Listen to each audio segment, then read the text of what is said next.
Alright guys, ladies and gentlemen, welcome back. We're down to our third game for today. It is the lower bracket finals. The team that loses here will be eliminated. The winner will advance into the finals. I do not have Jenny with me next to me anymore. Instead, I swapped out Loco Doco for handsome Omo. Oh, that's a huge compliment. I'll take it. Thank you very much. So, super excited to be here casting the grand final. Oh, sorry, this is not the grand final. Not yet. One away. Yes, one game away. So, winner of this game is going to go to the grand finals to face off against Asterisk. I believe that will be a best of 3 coming up. Yeah. Right, so this is still going to be a best of 1. It is still a best of 1. Yeah, so it's still really anyone's game coming in.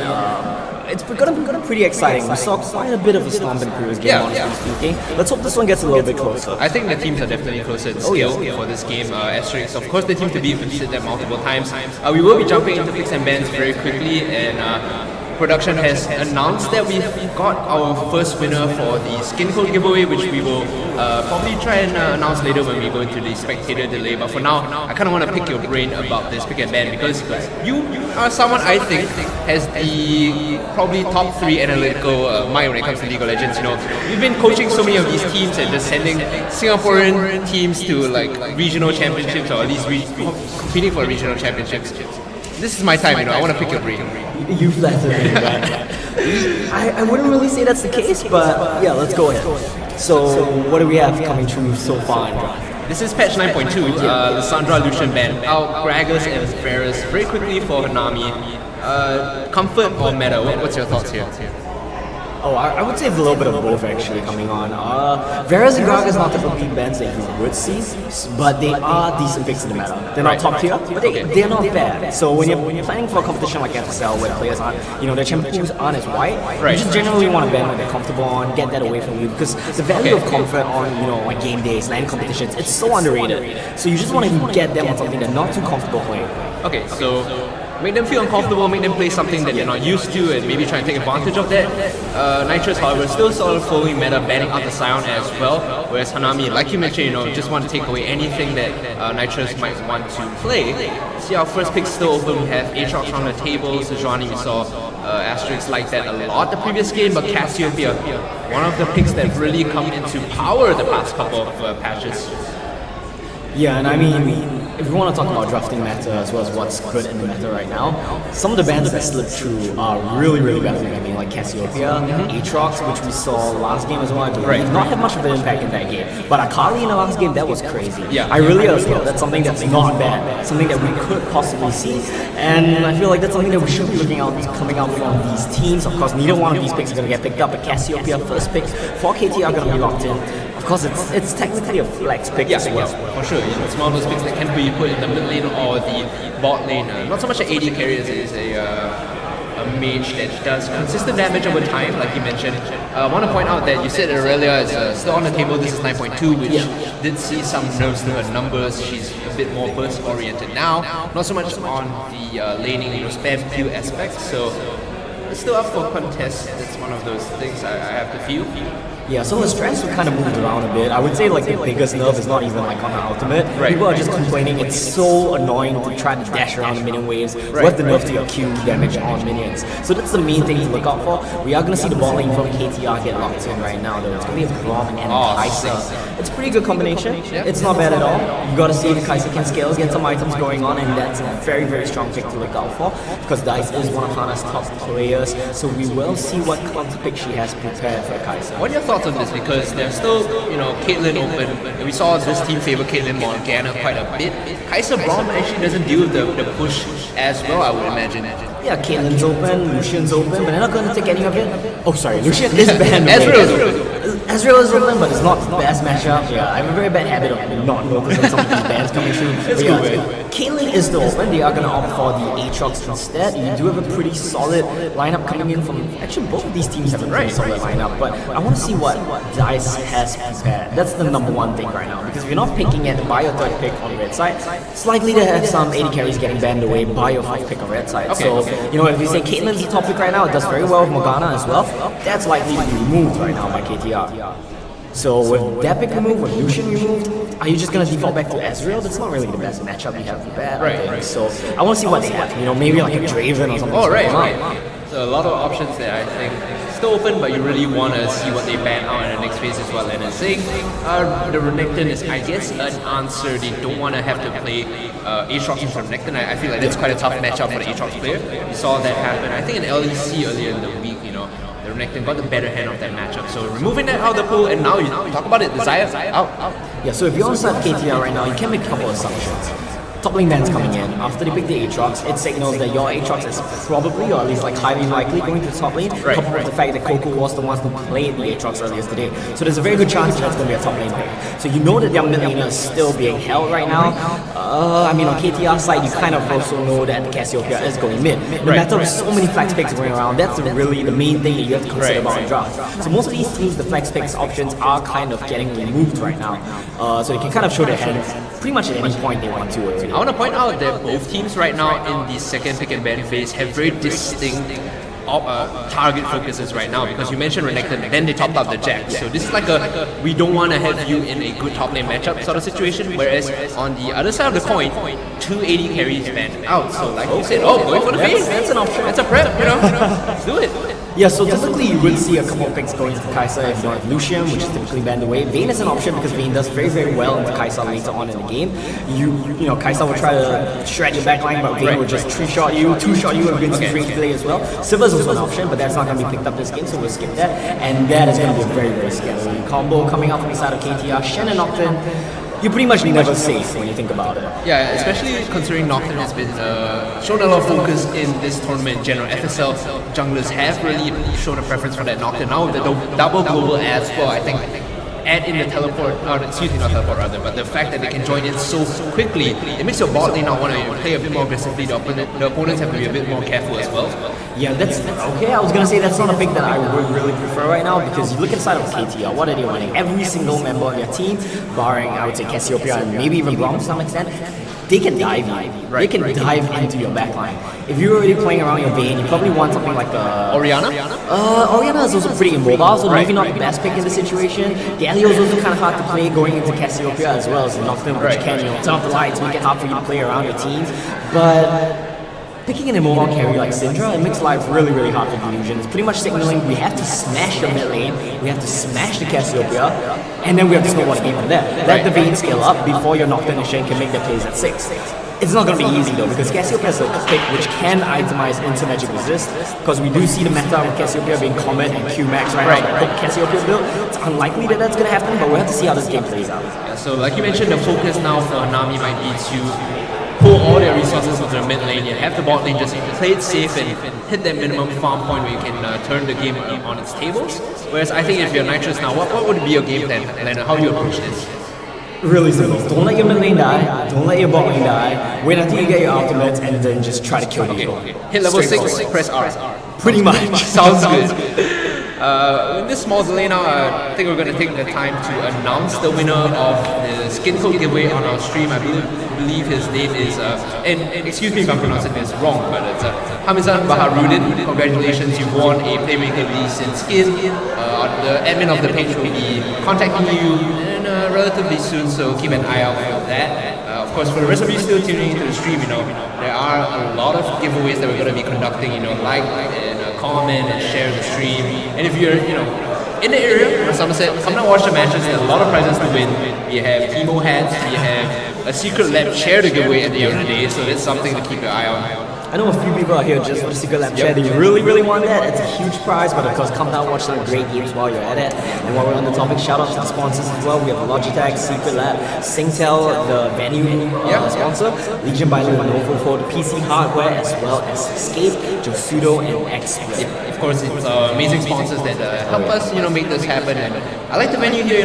This is our second time here. I love this place. Yeah. It's so cooling. The aircon is amazing. The infrastructure is great, and there's an ample amount of space that you don't feel too crowded. It's not like that old school, bootstrap. Everyone's in a basement kind of land feeling. It's really nice. It feels like we've really come a long way. It's amazing. It's really like I would say this is kind of like the venue where you can imagine yourself watching a concert or a movie. Exactly. If you guys are wondering where it is, it's Singtel Recreational Center basement. It's just across from 313 Somerset. Very central location. So drop by if you guys are in the area.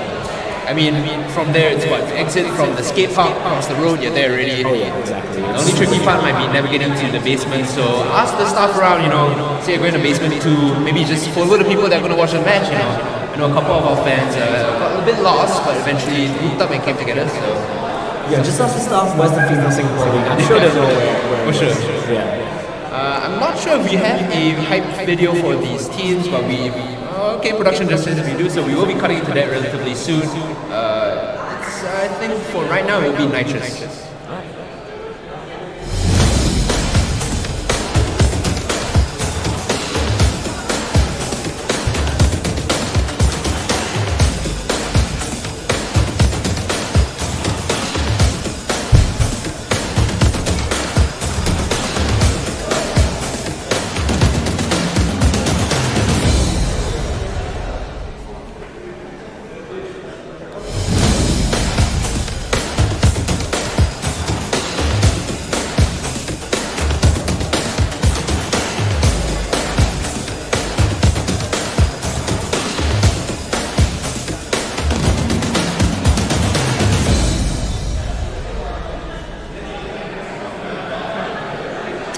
In the loading screen now, and you might have noticed that the roster that Hanami brought isn't exactly the same one in the teaser video, of course, considering that, this is a tournament where I think oftentimes you do have off-the-fly roster swaps, the jungler as well being a rather new introduction to the team. Yeah, so I'm not too sure what exactly happened which led to this, the inner workings of the team, but I do know that Coco previously, their jungler decided to swap to top lane. Rai was moved around as well, and then Rock 123 was brought into the jungle position.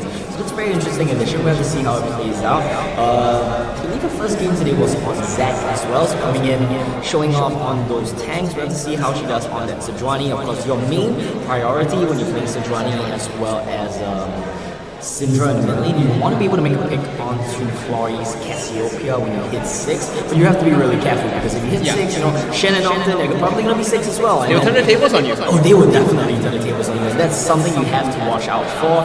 I do think the main point of strength for Team Hana will be in the bot lane. You do have a range support into a mini support matchup. AD carry matchup is actually pretty decent as well for the Vayne, even before scaling with the items. Right. So it's not too bad of a situation. A double range matchup into the Braum is always a bit more punishing, like you mentioned, so have to keep our eyes on the mid lane as well as the bot lane for this game. I like that Chloe brought in the cleanse, the respect, right? If I get knocked back by these Garrett's Beak, I'm definitely going to want to cleanse and get out of there. Yeah, you see it's Sejuani out there as well. Once she hits 6, that's a huge thing you got to cleanse. If not, you are just dead as Cassiopeia. Both teams now with the defensive line of scrimmage. Will we see another cheeky invade this time? Probably not. Appears that both teams are content with helping their junglers out with the buffs. They're going to be starting on the same side of the map and then moving topside, barring any early shenanigans. Yeah, Nocturne probably going to clear just a little bit faster than Sejuani will be able to power farm for the level 6 as well. Number 1 priority when you play Nocturne. Get your ultimate and start trying to look for these plays across the map. It's so very important how you use your first 2 ultimates, I would say, but the first ultimate is definitely a game changer. You just have to rush for it and try to do something once you get there. In the bot lane, this is probably going to be a decent matchup like you mentioned. Going for the Dark Fighting first. If you don't land it, then it's going to be a little bit of a problem though. You won't really have the control of the wave like we're seeing right now. Getting the early push TD and so on. Like you mentioned, not connecting the down binding means that they give up a bit of advantage. I want to point out that power farming Nocturne has already started going to the Crux and now signaling that she wants to move over to the bot lane or maybe even take away the Scuttle Crab. Yeah, walking over a ward, probably just well go for the Scuttle Crab. That's a nice ward coming in from the side of Hanami. Interesting invade coming in from Nocturne, just gonna be going for a deep ward on the already taken blue buff, so doesn't really accomplish too much with that one. We'll just grab the Scuttle Crab, but I do believe she was actually spotted on the Pixel Brush ward right there. Yeah. As well prompt Hana, Rock 123 to go and trade sides on the opposite side of the jungle. Well, gain a blue buff from this though and lose pretty much nothing. Right, and this is really smart. She went through the top side of the map, completely avoiding the Pixel Brush ward, so she's going to steal this away without a Nocturne knowing Foxy's going to be on the back foot now, early on the game. Not really what you want is a Nocturne trying to power farm. Yeah, Nocturne, you typically are not the type of jungler that will try to invade, get some deep wards in, try to get some vision down. You just really want to farm. Right. Tell your team, hey guys, just don't die. Sejuani can't really gank you guys dead early anyway. Just don't do anything stupid. Let me get my 6. That's not really what's happening. So Nocturne does manage to clear a couple of camps. This is gonna be interesting. The Rock 123 looks like she wants to look for an invade on her. She's gonna go for the gank mid. Yeah, a bit overextended to claw it. I think she's spotted actually. Yeah, just shows in vision. Just barely in the neck of vision, and she's gonna get spotted out. So this is a signal for Rock to back off. Did see Nocturne do a full bot side clear into the top, whereas Sejuani left the wolves up. Yeah, Nocturne definitely farming a lot faster, but finding out that the blue buff is gone as well as the Scutter Crab, it's not really what you want to have as Nocturne. You know, blue buff not super important for Nocturne. Yeah, it doesn't hurt though. Definitely true to that. And considering the early small misplay from the Morgana, you can see that the bot lane of Knightress is starting to take a small yet commanding lead. This is the Doran's Ring Kai'Sa, you know, the one that does very good wave clear, does have very good wave clear early on with the Q as well because of the mana regeneration and the AP scaling on that skill as well. Yeah, and you are going to be able to push the wave pretty well. Like the most important thing you mentioned is the mana regeneration. You can just spam out these Qs like we have seen her doing. Of course, when Morgana walks up to you, it makes life a little bit easier to hit your Qs. Of course, though, Dice and Ray, they don't really feel the pressure into it. When you play Vayne, just wait for your 2 items buy. Just wait for even BOTRK. You can start pretty much trying to 1v1 the Kai'Sa already. There we go, a nice bind does land. Not too much of a trade back though. Bronk doesn't want to put on the shield, but well used guard. Finally, we'll get the third stack of the silver bolts off Meanwhile Rock. Hovering around the top side still, going for the full clear on the top half of the jungle. Okay, this could work out because the wave is pushing in from KTR's top laner. Shen well just put a very safe ward, doesn't try to overcommit too much to that one and back off. Do believe Coco had no cooldowns as well, so that was going to be a pretty tough situation. Rock 123 will just recall both junglers on level 4. Not too bad of a situation, but if you look at the wave position of bot side right now, Hanami's bot side has to be very, very careful. Good ward timing, will just spot out the Nocturne. I do believe that was called as well, so Nocturne doesn't show on the wall. Pretty smart moves there by the bot lane of Hanami to know that this is the timing like Nocturne can come in for the gank. Puts the safety net down and is able to shove this wave out. Yeah, not sure who pinged that where Nocturne was as well, but that was good jungle tracking, probably Sejuani right here. Nocturne seems to be trying to go for an invade though, and that's like really interesting. It's not really something that you normally see Nocturne try to hold on. This guy's group didn't even catch the Sejuani, so he didn't, or she didn't get any information of this push. Okay, but this ward will. Yeah, this ward will. Yeah, so he doesn't manage to get it with the Squire's Broom, but the ward will be good enough. Both junglers, I do really kind of know where each other are situated. I don't really know who came out of Nocturne, but it will just be a pretty slow game in the early game. Look at gold lead, it's actually just a couple hundred in favor of Knightress. That's primarily going to come from the bot lane. At this pace though, I think it's definitely going to, like I mentioned, favor of Knightress because they're a team that once they hit 6, they're getting there, they're getting to that point, you know, they're not really falling behind. Speaking of that, they move in onto Foxy, the spell shield comes out, she flashes it though, so very afraid and cautious about the additional crowd control coming in. Yeah, a bit ambitious from Foxy's Nocturne to try to walk out the river so much, trying to get these deep wards in. Not really necessary. You just want to chill, you just want to farm. I mean, we've been repeating that, but that's really how simple life is as Nocturne, especially when you're up against a jungler in Sejuani. It doesn't really exert so much pressure on your team early on. I think Delusion in the mid lane is starting to smell blood in the water. She tried to land a Scarab Beam to go for the all-in. Unfortunately, not landing means that Chloe gets a bit more space and time to farm for herself. Yeah, you have to be careful with how you play around Cassiopeia as always. You know, if you do overcommit to her, if she does manage to stun you with Petrifying Gaze, she will be able to trade back pretty heavily onto the Lucian Syndra right there. But of course, you know, no barrier, no heal, just cleanse. It means that the ulti from Syndra is gonna really pack a punch. Going for the early recall, getting the Lost Chapter. When I say early, this is pretty standard. You know, 7 minutes in, this is the item spike that you want, provides the mana regeneration and AP in the lane. Have to turn off sides towards the mid and jungle because they're hitting level 6 soon. Nocturne is about 2 camps away. Yeah, this is actually the second recall for both mid laners, whereas for bot laners, you know, none of them have actually gotten a recall yet. Coco, though, has managed to get Phage on the Aatrox. Nocturne has hit level 6, and it's going to be a pretty scary situation for Hanami. I believe. Yeah, Sejuani will just take this blue buff, get some CDR, mana regen, as well as the ulti coming on. Nocturne will go for a recall. I do believe they are going to try to look for a play right about now. Yeah, definitely want to recall to get the items before we force that play. You need that item spike. Meanwhile, the complete start difference is Rock going in for the vision, looking to make something happen around here. Pretty good play against a Nocturne because you can't ward where you typically well. Nocturne will just fly over all your wards. You have to go deep into Nocturne's jungle. That's exactly what we see. Pretty good decision making from both the mid and jungle of Team Hanami. bot lane though, looking to be the target right now for both of these junglers, pathing down towards bottom side. I'm not sure if they want to go for this dive. It will be pretty dangerous. They're just gonna back out from that one. Sejuani does show on vision. Alchemy seems to be looking for mid lane right now. I want to go back to your earlier point, Leonard, about how the teams are more evenly matched this series. It definitely looks that way. You can see that they are cerebrally just knowing what the other team is doing and keeping pace at least. Yeah, and definitely a bit of a slower team composition as well. Both of these ball lanes definitely just want to farm. Top lane, Aatrox might get a little bit of pressure down, but you don't really have too much kill pressure on a Shen unless the Shen kind of messes up. Both these junglers as well, they really do start to spike at level 6, so it is one of these just slower games that you will typically see. If anything, if casting all these games has taught me anything, that the early slow games tend to explode very quickly and very violently, so we have to... Yeah, they are waiting, they're biding the time. Here we go, both junglers looking mid lane. This is probably when we will see some action come out. Pretty good timing from the Sejuani trying to counter again. That's a huge pop. I'm pretty sure that ultimate from Syndra would kill right there. Probably would have flashed in for the unleashed power.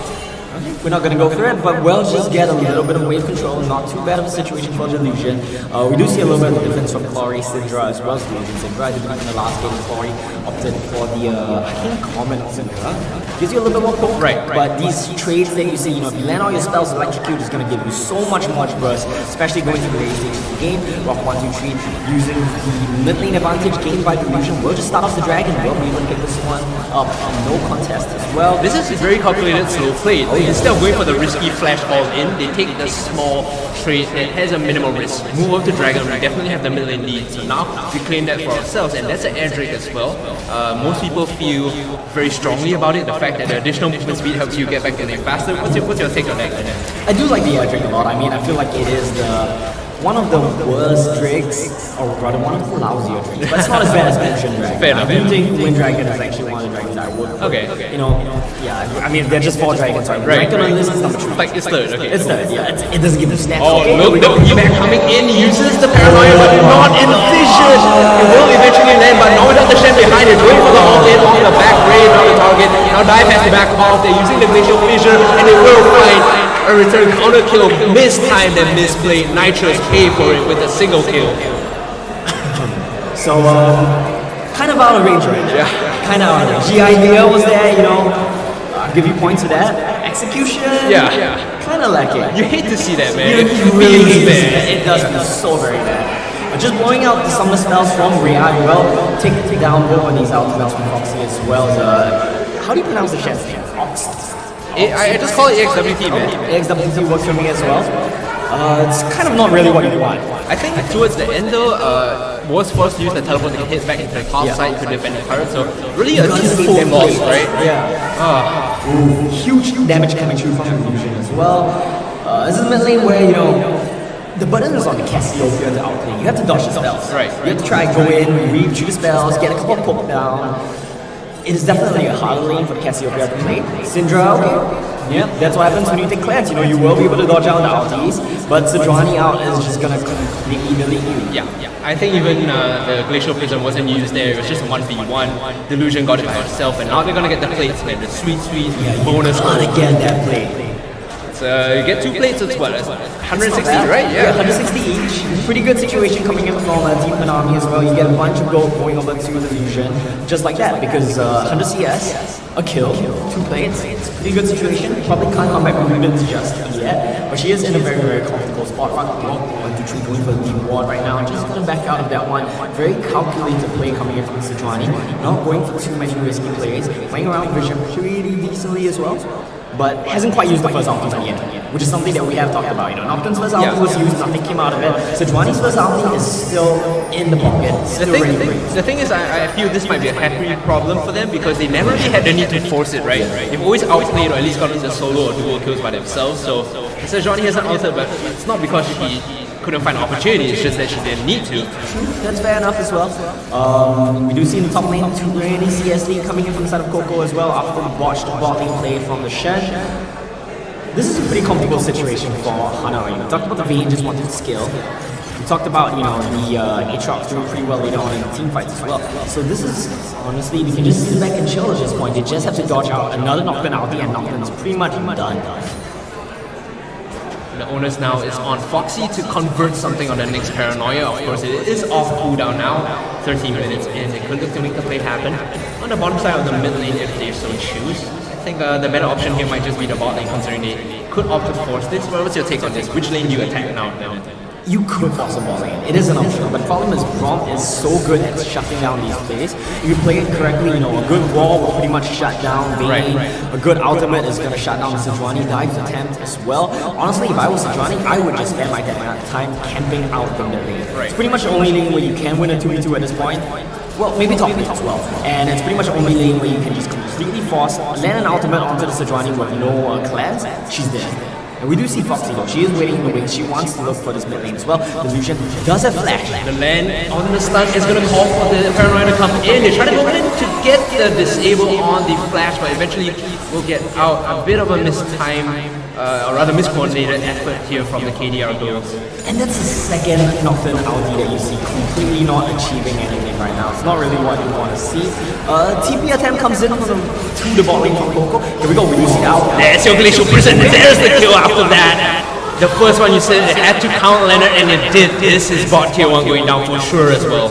Oh yeah, and that's a really nice time play coming in from the side of Hana as well. They dodge out the pressure, KTR trying to exit on their mid lane, a quick flash from the Fusion, and they will probably be able to get this bot lane card. Yeah, Rai getting a bit closer, but well survived. Dragon up in a couple of seconds as well. That is a very decent chain that they can link into. Stretching the goal lead as well as the advantage pretty much now. I like this call. I mean, you're not having any problems playing face. Shen ulti is not often wasting 2 ultis. You have an AD carry that scales crazy hard. Right. Just take the dragon, extend the lane phase. We are okay with that. That's what Hanami is saying right now. 2k gold lead, they will pick up 2 dragons as well. Pretty comfortable situation between Hanami. They are going to go for a bunch of resets. Pretty much throughout every position right now. We do have a little bit of a timing window before both jungler ultimates will come back up. That's probably when we will see the next fight come true. Putting out some vision in mid lane. It is going to be a bit of a lull in the game right now. Rai just getting some lead, clearing out the ring of vision, side lane rush from mid lane as well. When you're playing with a Syndra, a mobile mage that has no flash, you kind of want to make sure she's safe when the flash is down. So that's exactly what Morgana's doing, waiting for the AD carry to come back to the lane as well. BLTRK versus Stormrazor has been completed on the side of the marksman in this game. Pretty comfortable situation for both. Vayne though does have the recurve bow as well, getting closer and closer to the Rage Blade, which is a huge power spike for this Vayne.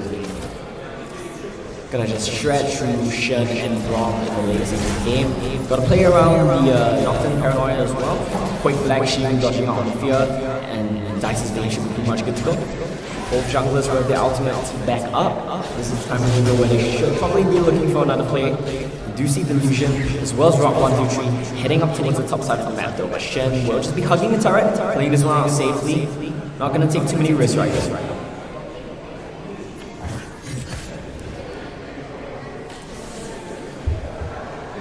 Looking for the mid lane as well, but as always cleanses up. Delusion setting up the stuns, doesn't quite manage to find anything here though. Does get it. Okay.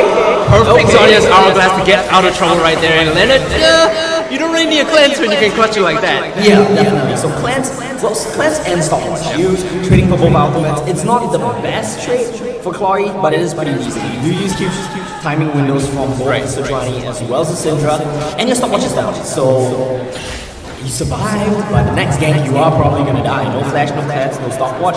Foxy looking down to the bot lane once again though, knowing that it's clear right here. But you know, this is a pretty forward. I thought there was a window for them to go in. Going forward again, taking a lot of damage now. So landing the Void Seeker off the side is this Kai'Sa. I thought there was a window for them to go in. Every time the Vayne tumbles forward, I get a bit nervous because you never want to tumble forward as a Vayne.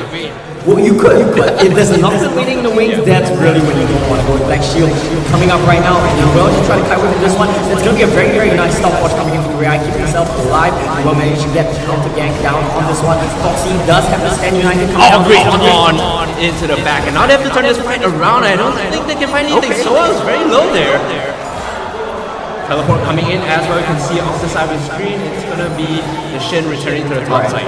So 3 Paranoias and 2 Stand Uniteds. Nothing accomplished whatsoever. not really what you want to do when you're playing as a team with such strong globals. It really messes you up when you miss so many timing windows like that. I mean, balling probably shouldn't be the lane that you're looking for. Okay. It's a solo right here. Tumbling forward. One more. Do it. One more hit. No! Oh man! Does get the trade kill. The undecisiveness. Yeah, does get the trade kill. Trades heal for flash as well, I believe. Not the worst situation, guys. And you will be comfortable picking up the items as well. You know what? Just give the kill. I'm okay with that. I am vain. You can take whatever kills you want to take. I'm still going to strategy later on in the game. Pretty aggressive moves coming in from North 1 to 2. We're just able to back out of this one with both support waiting in the wings as well.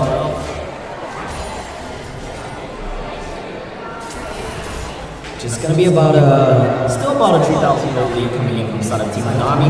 Not anything game breaking just yet. Yeah. I want to note that because they didn't do the lane swap, the Rift Herald has been left completely untouched for the whole 19 minutes of this game. So neither team showing any priority for that objective. Instead, we'll just be content extending the laning phase. That being said, Knightress has failed to commit or at least convert on all these globals like you mentioned. So this is a bit distressing for them. Yeah, Rift Herald pretty much gonna just respawn really soon. But for Team Hanami, this is okay. Look at the top lane turret, and if you look at the bot lane turret chip as well, they're content just extending this laning phase for as long as they can. Getting the Ocean Drake in there is gonna be a huge plus for extended laning phases as well. And we'll just be able to regen in lane. I know I just said just now that I don't like Ocean Dragon, but when you're playing a slow game where you just want to lane, it's great. It's a great dragon. Unleash power flashing away, and you never really want to flash after the unleash power connects. Still have the back. Yeah, still have the back. I think she was just afraid that there might be a bit of assistance coming in from Ronnie as well. Now Dice moving forward very aggressively. Might be able to find this one more auto attack. Will do it, tumbling away. Now she's stunned up. Glacial Prison not landing, but that's enough damage to change this into a second. Meanwhile, Paranoia on the top side, flashing forward. She still has more and on, man. Yeah. That's just desperation coming in from South KT all around. They want to go across the board, pretty much in every lane, in every single role. They're just getting outplayed.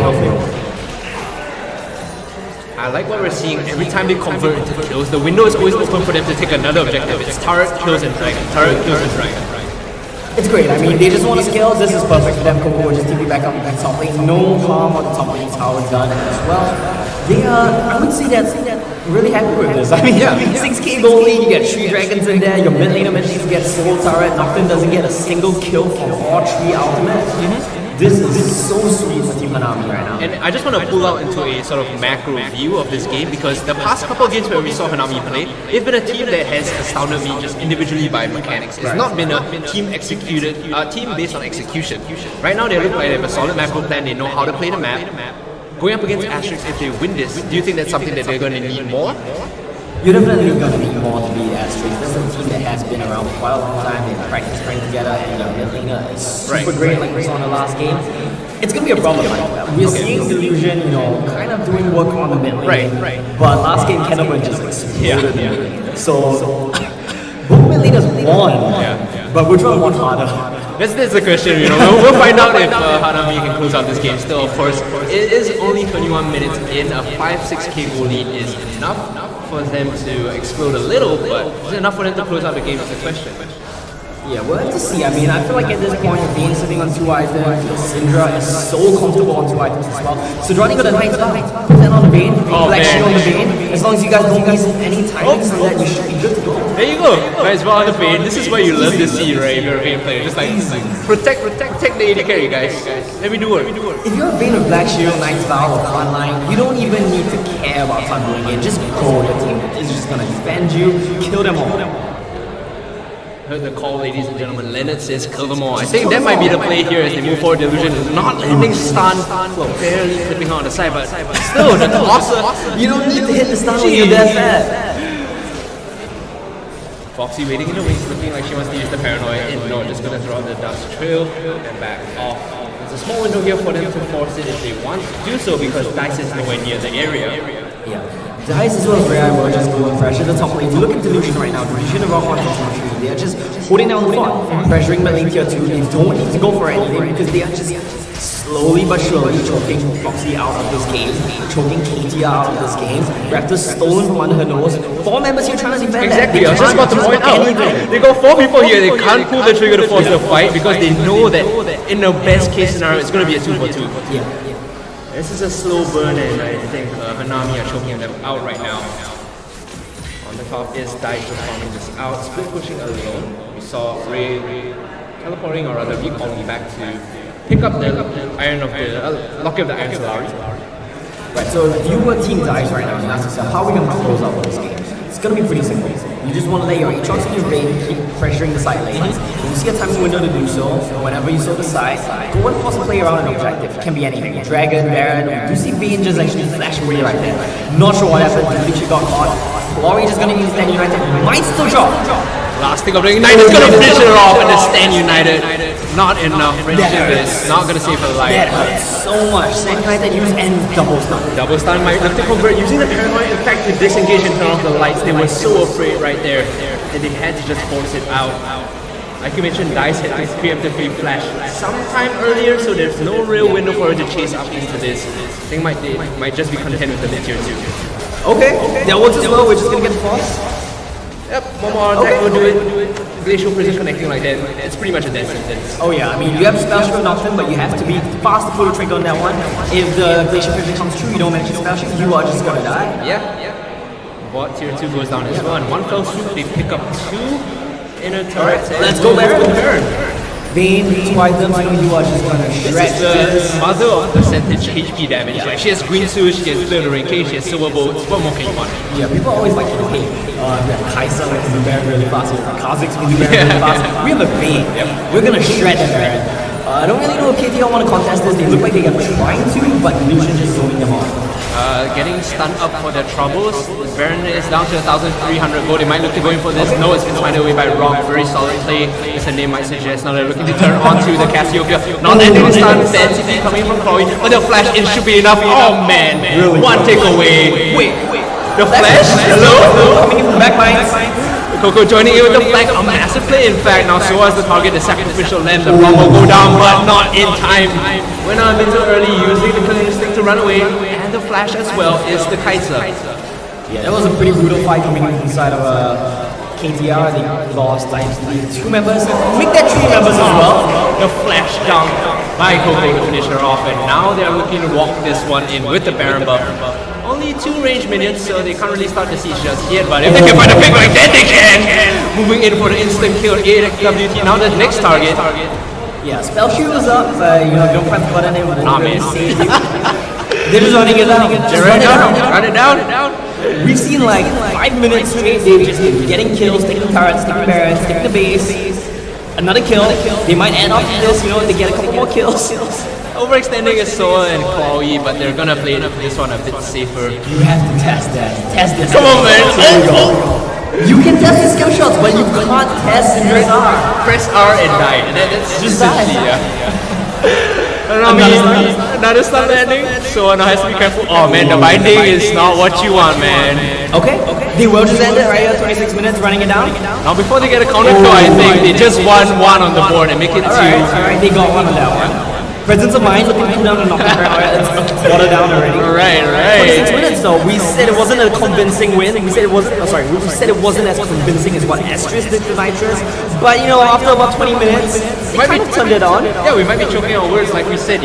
These slow burn games at the start tend to explode so violently. And Hanami with an excellent dominating win, looking to go out against Asterix now in the finals.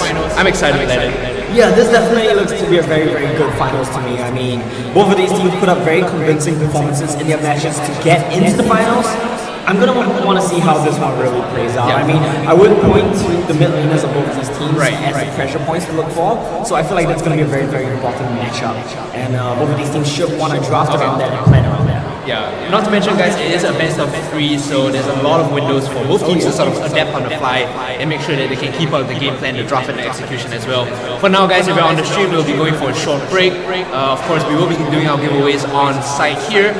We'll be off stream, so if you're in the area, in Somerset, come down, try to win a prize. Like we mentioned at the end of the day, a secret chair. Secret left chair is up for grabs, so do drop by, pop by, and really support your players as well. Oh yeah.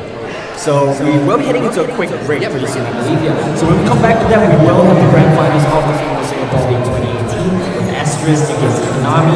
We'll be right back. Oh, don't forget to like, share, and comment. Yes. What your favorite team is if you want to get the Playmaker League.